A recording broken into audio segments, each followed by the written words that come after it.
Hey, good morning, everyone. It's so good to see you all.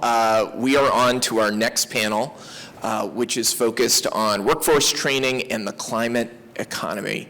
My name's Matt Wilhelm. I proudly serve as the House Democratic leader here in Concord, over at the New Hampshire State House. I'm in my third term, representing Manchester wards 1, 3, 10, 11, and 12. Some of you may live in my district, and if so, I would love to say hello to you after.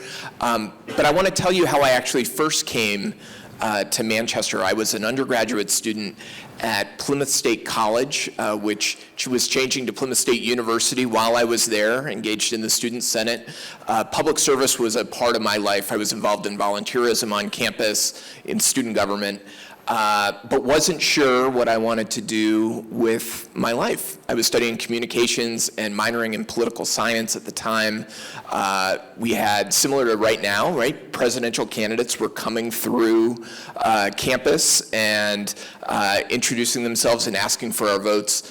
And I knew I wanted to do something to make a difference in the world. And I wasn't sure if it was through business, whether it was through the nonprofit sector or public service, or even elected public service. That wasn't really on my radar at the time. But what I ended up doing and taking my first job was to serve as an AmeriCorps member, doing full-time national service in my home state. And there are opportunities, hundreds and thousands of opportunities all across the country. I wanted to focus on educational equity, wanted to help students stay in school and on track to graduate, serving on a team with other diverse young people from different backgrounds and walks of life, working together, solving problems, and delivering results for our community. That's what first brought me to Manchester, and it's where my wife and I, who was also serving as an AmeriCorps member at the time, that's how we met. So another plug for national service. You could find your partner. And we now raise 2 future national service members in our home, an 11-year-old named Ben and an 8-year-old named Rosie. But we decided to put down roots in Manchester because we fell in love with the big idea of national service. We fell in love with the city of Manchester and knew that we wanted to be part of a diverse community that was coming together to support one another. And so we've really found that in Manchester. I've found that through my second service in the State House. And I've introduced this bill, House Bill 1499, which just got voted out of committee last week with bipartisan support to establish a committee to study what a New Hampshire Climate Corps could look like. We're calling it a New Hampshire Clean Energy, Community Resilience, and Conservation Corps.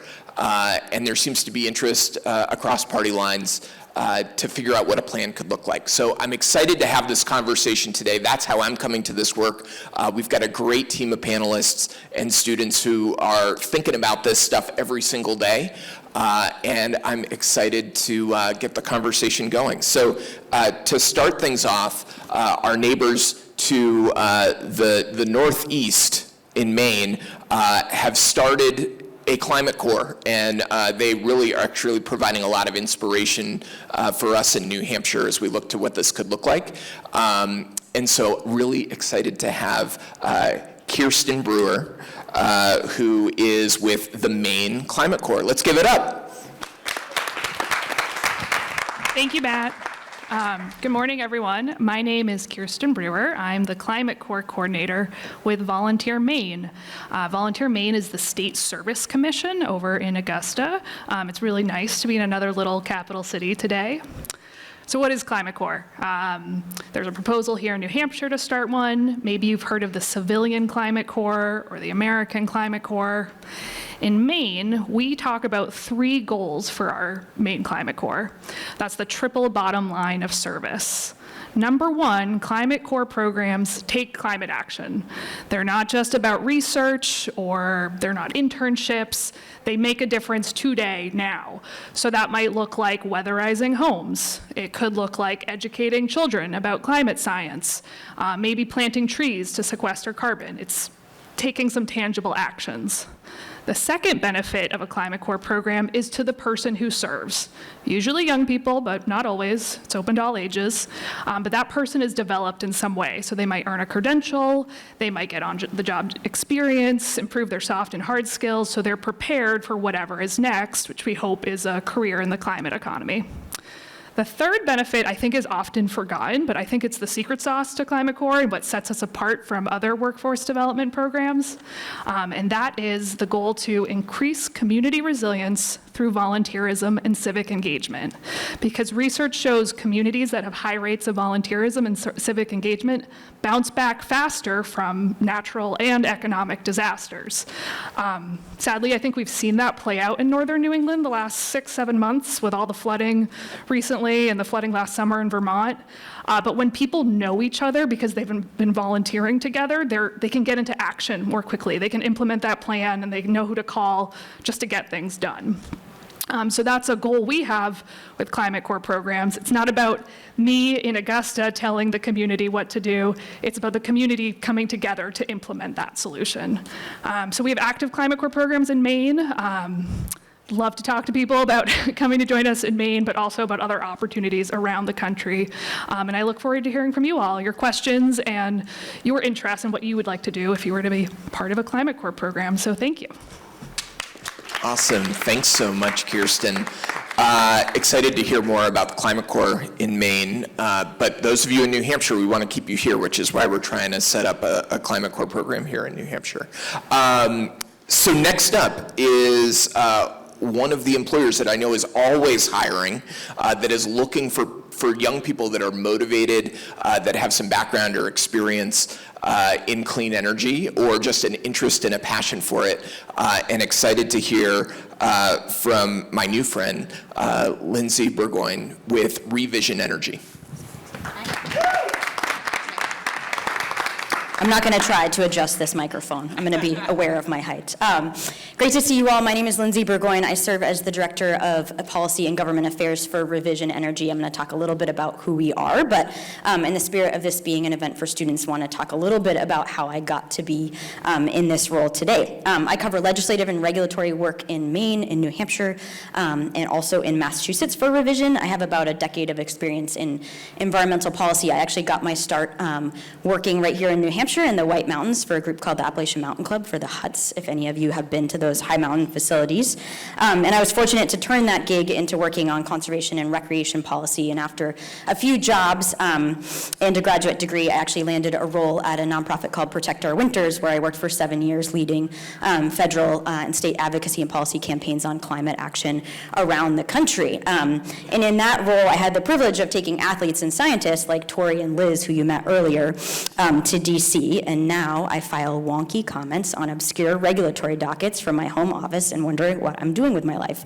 No, I'm just kidding. I love my job, and that's what I'm here to talk to you a little bit about today. And that has to do with some of the work I did at POW as an advocate. And to make a very long story short, I was on a lobby trip in Carson City, Nevada, another lovely capital city. And a lawmaker said to me, "I'm all in, Lindsay, on this a bill you're working on that moves Nevada to 100% clean energy, but how do we do that? What does that look like?" And I realized in that moment I didn't know how to answer that question, and I wanted to become one of what I call the fixers, of the people that figure out how we actually get there and put in the time to map that out. And so that's why I'm here today, is to potentially invite you to join me as a fixer. So who is Revision Energy, my employer? Revision is a mission-driven clean energy construction company here in New Hampshire and across New England, with a mission to make life better by building our just and equitable electric future.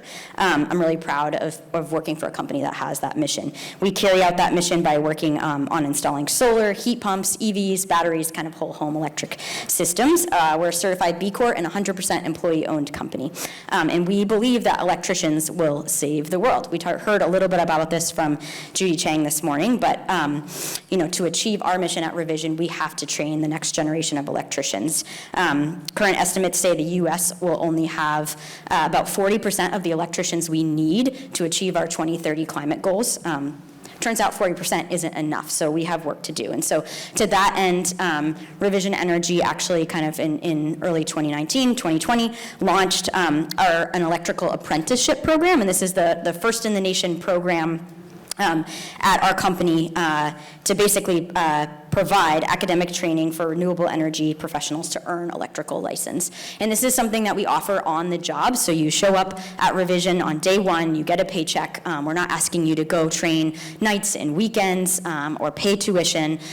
This is really an accessible program where we're trying to meet people where they are so they can join the workforce, have a livable wage, and also train for a long-term career in clean energy as well. So I'm really excited to tell you a little bit more about that and to be here today, and just really want to thank the students for hosting us. Thanks so much, Lindsay. Our third and final panelist is Mike Berman, and Mike is with Revolution Energy LLC. We were just chatting about our career paths. We both graduated from college around the same time, and I think probably have had the same number of jobs, which is many. But really excited for you to hear now from Mike Berman. Give it up for Mike. Thanks, I appreciate it. Good still morning. Again, my name is Mike Berman. I'm here representing Revolution Energy.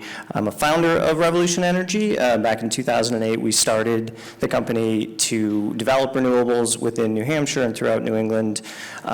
We did that for a number of years, and my journey in my career has brought me to a number of different opportunities throughout that period to now. I went to UNH for undergrad, went to Vermont Law School for grad school, and so my most recent job was actually for an Irish offshore wind developer as their Director of Government External Affairs for the East Coast US. And so I've kind of migrated from the entrepreneurial side to actually government, to nonprofit, and now to big corporate. So I have had a wide variety of different experiences throughout my career and want to try and convey that to the audience today, and look forward to the questions to do so. And I want to keep this short because it's right before lunch, and I want to get right to the questions. So with that, let's do it. Let's do it. So first up, we are going to hear from Taylor Berry, who's a student at Nashua North High School. Give it up for Taylor.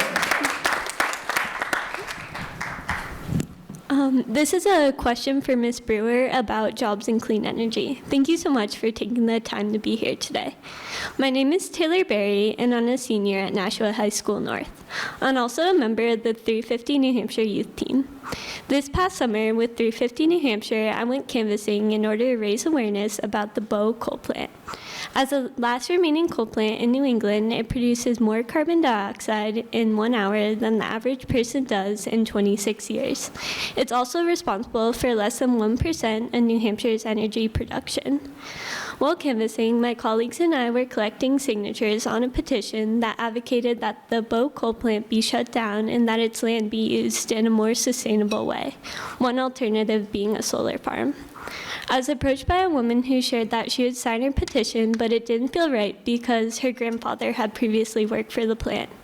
It seemed as though she thought that clean energy posed a threat to the job availability in the fossil fuel industry. I was approached by others who thought the same thing.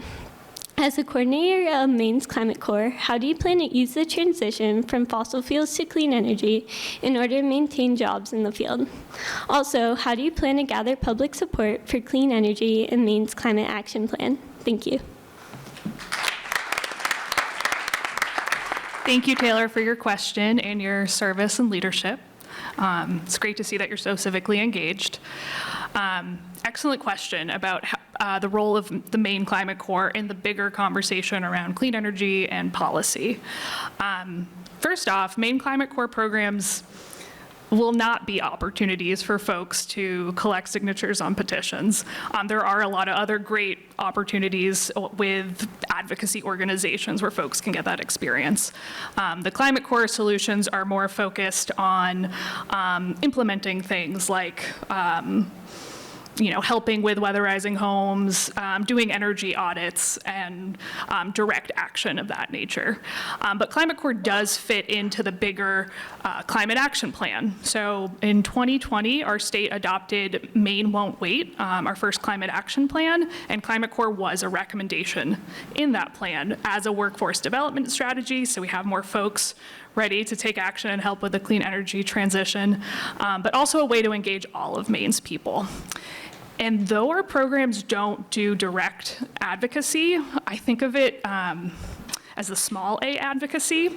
So think of a home repair and weatherization volunteer program. And folks come together and they help, an elderly low-income neighbor fix up their home, make it warmer and tighter so they can save money and stay safe and healthy in their homes. And maybe that includes some rebates for heat pumps for that individual. And how great, they're better off, they're cooler in the summer, warmer in the winter. And then you have that coffee diner conversation where someone is like, I don't know about these heat pumps. Like I can hear my dad, I don't know. They just don't work, cold winters. And someone can say, no, I was volunteering and helping out my neighbor, and they are warmer and safer. And actually I've seen the tech work and I can vouch for it. So by engaging the whole community in your project with Climate Corps members as leaders and coordinators, and then community members as volunteers, you just increase buy-in for whatever that solution is, and it can fit your community. The Climate Corps will be in many different spaces beyond just energy, housing, transportation, resilience. And so the solutions should be really driven by that community and allowing everyone to respond appropriately for what works for them. So thanks for your question. Awesome. Our next question comes from Arshi Mahajan from Dartmouth College. Thank you, Ms. Burgoyne, for taking the time to share a little bit about your experiences in environmental policy. My name is Arshi Mahajan. I'm a first-year student at Dartmouth College, and I'm from North Carolina. So unlike previous generations, I grew up hearing whispered fears about climate change. And now everyone in the world can see its effects. But as I learn more about climate inequalities, sea level rise, and other related climate issues, I struggle with this overwhelming feeling of helplessness. It's hard to stay motivated in the fight to mitigate and adapt to our changing environment when it feels like all of the decisions that have the biggest impact are in the hands of people who have conflicting financial interests, like some politicians and CEOs. While I draw inspiration from events like this forum today, where I get to see people fighting to make a change in their households, communities, and even states, I was wondering if you could talk a little bit about your experiences. How do you continue to stay motivated as you push for climate reform while navigating tedious bureaucratic procedures? What advice do you have for younger students and climate enthusiasts as they begin a career in climate policy? Thank you. Thank you. That's a great question, and I think a really important one for all of us here today in terms of how do we stay motivated. I think one thing I want to start off by saying is just that your voice does matter, and it absolutely matters. And I know it's easy in the world of politics, and especially this time of year, right, in coming into an election year. I guess 2024 already is here, so we're in an election year. It's hard to feel that we have an impact, but we do. When we elect people, we show up and we vote for them, and then it is our job and our responsibility to hold them accountable and to continue to show up and call them and ask them to prioritize the things that we care about. And from somebody that spent a lot of time with elected officials, it is remarkable that they don't hear from people all the time. And so I just want to really remind all of us it's our job to call. I like to encourage people to put their elected officials on speed dial, put them in your phone as contacts, get comfortable, call them every week. There really is somebody on the other end of the phone that's tallying those phone calls and communicating those priorities to their boss. And if we're not making that call, that's a problem, and I can say maybe our moderator would have something to say about that, but he can't get elected, right, if we don't show up and vote and then tell him what our priorities are if we're his constituent. So please remember to use that voice and exercise civic engagement. I think sometimes it feels cliche, but it really is real and critically important, especially for young people. In terms of motivation, I would say two things, and I would kind of frame this as advice to you all to stay motivated in terms of climate. It is depressing. It's really hard to look at the realities of the future we face and to continue to fight for it. I think one place that I found a lot of motivation is in learning, and that's trying to understand the changing world from people like Dr. Burkowski, who is here this morning, or just continuing to go back to school. I was fortunate to do a master's degree at Vermont Law School. I'm a fellow Fighting Swan here, which might be the greatest mascot of all time, but also to be able to show up around other students who are motivated to work on these issues. I also did a great program at Yale that was a program that I was able to do while I had a job called Financing and Deploying Clean Energy. It was a certificate program that I learned really how to do the job I have today. So continuing to show up in the classroom to meet those people that motivate us, that was really inspiring, and that really leads me to my last point, which is about people. And, you know, when I've worked in this space, people have asked, how do you show up every day? You know, how do you get out of bed and go do this work? And it's because of people like you, all of you in this room, all of you panelists, all of you elected officials who show up too. And there's a lot of inspiring folks out there that are committed to this issue, and I really believe that's what's going to turn the tide. So when times get rough and you're having a hard day, please turn to the people you care about most to find that inspiration and to keep going. Thank you. Thanks, Lindsay. All right, our final question comes from Sam Gobiel from the University of New Hampshire. Give it up for Sam. Good morning, everyone. I just want to start by thanking all the panelists here today, especially Mike Behrman, who I'll be proposing my question to. So, as was already mentioned, my name is Sam Gobiel. I'm currently a senior at the University of New Hampshire, and I'm studying economics and sustainability. Over the last 3 years, I'd say, I've been really involved in the investment and consulting side of sustainability, working for companies like Impacts Asset Management and CBRE Investment Management, and I also have a lot of experience working with UNH consulting groups like the Be Impact Clinic and the Climate Action Clinic, really helping make, especially the New England area, a much more sustainable place. Why I'm here today, you know, I'm really interested in just learning more about different fields and how they're really related to sustainability, especially the offshore wind sort of focal point. And I guess my question today is really focused on stakeholders. So my question for you is, how do you define stakeholders, especially in the work that you're doing? And I guess how do you really want to push your mission statement to let them know what you really are looking for potential investors and consumers, and really just how do you show that message? Yeah, thanks, Sam. Great question. Stakeholders. Thank you. Stakeholder is such a broad word, right? And represents, I mean, look, we're all stakeholders. And I think that's something, especially with this particular subject matter, that we need to understand. One, climate change affects all of us, period.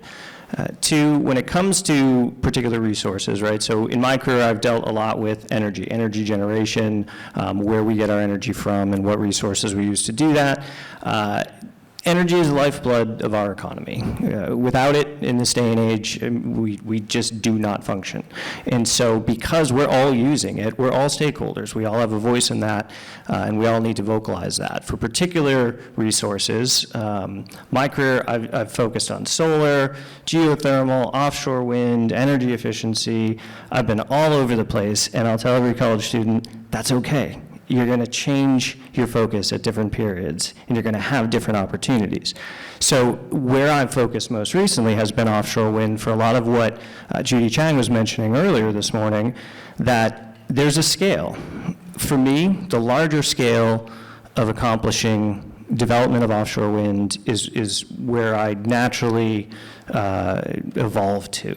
And so the stakeholders that I've dealt with throughout my career have changed slightly. If they're direct stakeholders, they're obviously more shoreline businesses, manufacturers, fishing industry, ones that have more of a direct connection to where that resource is going to be generated. But beyond that, because of the connection, again, to our electric grid, the need to modernize that, the need to be able to actually accomplish the interconnection of that large generation resource into the grid, it touches upon so many different areas. And much like climate change, a lot of this can feel overwhelming. And as students out there or others looking for jobs in this industry start to explore those opportunities, that's going to feel overwhelming as well. If I don't know where to go, I don't know how to begin.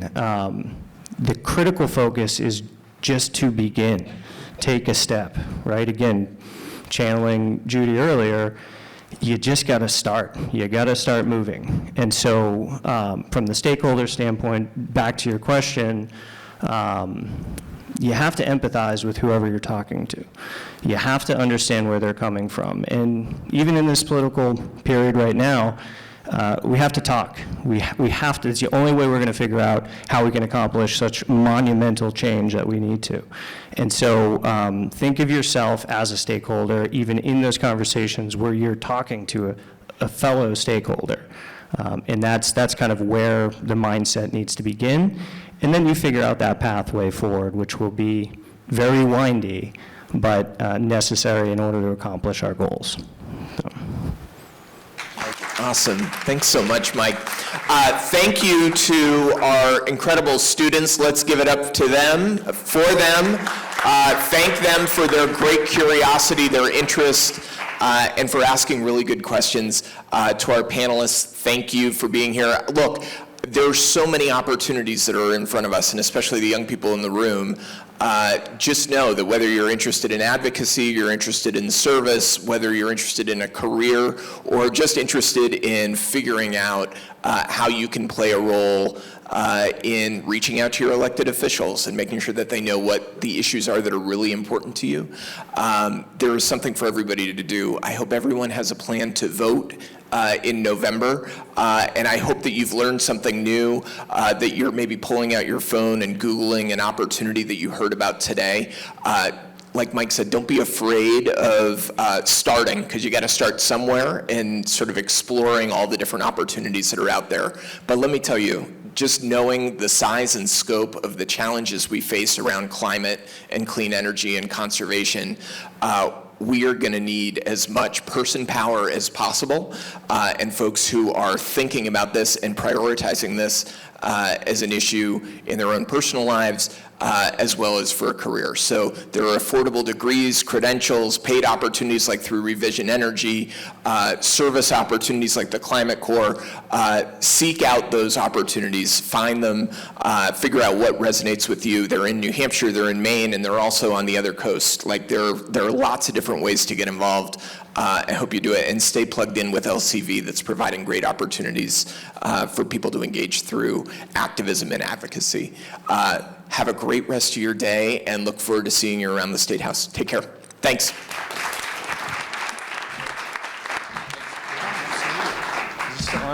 I'll also just say, this is probably a dangerous thing to do, but anybody that wants to reach out to me to talk further, because we really have very short amount of time here, to talk further about jobs, especially some of the students, to try and figure out what direction you may or may not want to go in, link up with me. I'm sure any of our panelists here would love to talk to you about it and provide more information. So.